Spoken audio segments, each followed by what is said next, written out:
ordinary Monday morning, you could wake up and start getting ready for work not in the office, but on an orbital station that helps humanity extract energy from the sun. Coffee is made by your personal robot assistant, and you fly there in a few minutes on your home transport capsule, because teleportation is already quite a bother. And in the evening, you don't go to a nearby cafe or just drink coffee, but fly to a neighboring planet, because that's where the best chef in the entire galaxy lives, who prepares mind-blowing calzones.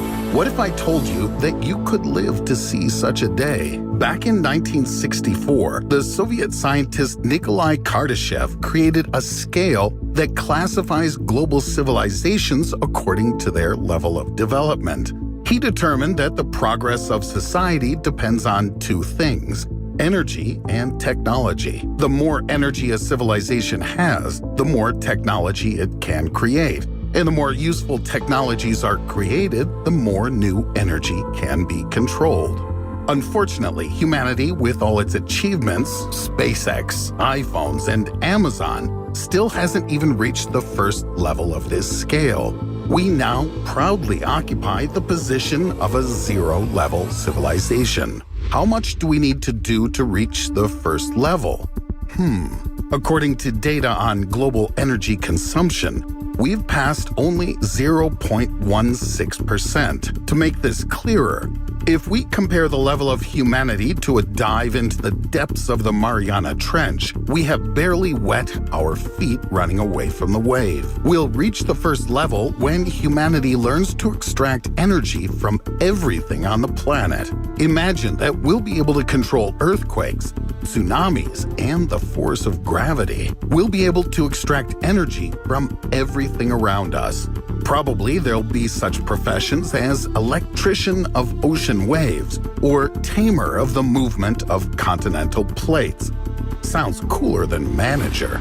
Electricity will be extracted from almost everything around us. The issue of charging all our gadgets from the network will become history. Batteries will always be at 100%. The same factor will also affect the charging of your electric cars, finally turning them into an ideal, eco-friendly way to travel around the planet. Rain will no longer be a way to hide tears when parting with your girlfriend, but a unique charge for heating homes. And the developed technologies will turn forest fires into a way to green the planet, because their energy will help irrigate and fertilize trees planted on the site of the burned forest. We'll finally stop extracting minerals from the Earth's interior and thus stop depleting our home planet. But this is all kind of simple and boring. At the second level, civilization will be able to subdue the energy of the sun and the entire solar system. This already looks like the beginning of a script for a new Hollywood blockbuster starring Will Smith. Humanity has already figured out how to do this. Inspired by science fiction novels, American physicist Freeman Dyson came up with a sphere that received his last name. The Dyson sphere is a structure in the form of a huge shell. By huge, we're referring to a galactic scale that covers the sun. No Babe Ruth could hit a ball like that, right? Its main function is to extract the energy of a central star. Sounds ambitious. Exactly the same as the people who will populate not only the Earth, but also the rest of the planets of our system. Venusians and Martians will be like Frenchmen or Spaniards to us, just people from a neighboring planet who can fly for a visit on intergalactic low-cost airlines, save for $50 both directions. I think you'll have to spend an hour and a half traveling, because a good hour of time will be spent waiting for your luggage at baggage claim. Yes, some things in this world are eternal. But this is far from the limit of perfection. Imagine that we could subdue our entire galaxy, all of the stars and planets of the Milky Way, and give their energy to humanity. Dang, this is unbelievable. Fasten your seatbelts. We're moving to the third level. Now, the entire galaxy is under energy control. In our case, humanity will completely harness the Milky Way galaxy. This isn't only all the planets, but also all the stars. We'll build a myriad of Dyson spheres and become the true masters of the world. Imagine that schools will conduct excursions to the Dyson sphere systems. The Galaxy Soccer Championship will be held every 4 light years to allow all players to prepare for the tournament, because the average life expectancy of a person is likely to be approximately infinite. Why?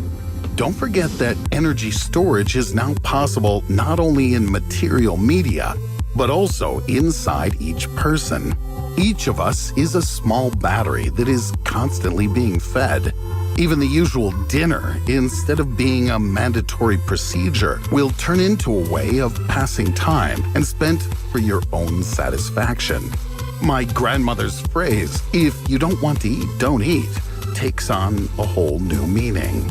After this description, questions arise in my head. What will happen next? The Kardashev classification was ably expanded by science fiction writer Helge Kautz and added several more levels to the classification of civilization. Get ready to unleash your imagination to the fullest. We're moving to the 4th level. Energy is collected and accumulated from all possible galactic superclusters. Each galaxy now has its own Dyson sphere. Here we can safely say that people are the kings of everything that exists. Completely. Well, not just yet. This is waiting for us at the 5th level, because it's here that we'll get access to all the energy that is available in the universe. Each micron will be able to charge your smartphone. It's during this period that civilization begins not only to extract energy from everywhere, but also to change the laws of physics with its help. Schools will no longer teach Newton's laws, because each of them could easily be changed. Poor Isaac will go mad in the next world and realize that the apple fell on his head for nothing. Okay, but there's also a 6th level. Yes, there's much further and something still much cooler. Let me tell you one phrase that will help you understand it all. We'll be able to light the stars. Yes, the sun went out and we lit it back up. They took a huge defibrillator and resuscitated our star. It may seem that in the last levels, we'll reach the level of the gods. And here the question arises, how real is all this? On the one hand, the probability that humanity will reach even the 2nd level of civilization is still too small. And this whole theory can only be an excuse for writing a new science fiction novel, which Christopher Nolan will then want to make a movie based on. On the other hand, we evolved from primitive Australopithecines to intelligent people about 5 million years ago. 100 years ago was a luxury for a person to just wash themselves. And now you can find out what is happening anywhere in the world with your thumb in a smartphone gadget that's accessible to everyone. The speed of our development is growing. Raymond Kurzweil, futurologist and technical director of Google, claims that in the year 2045, there will be a technological singularity. What does this mean? In his opinion, humanity will unite and turn the Earth into one giant computer, which will speed up progress and make it so fast that every moment there will be a scientific discovery. Who knows? Maybe in such a world, it will no longer be a problem for us to subdue the energy of an entire galaxy. It may well be that in a few decades, we'll see a completely new classification where the current level of development will seem to us like primitive times.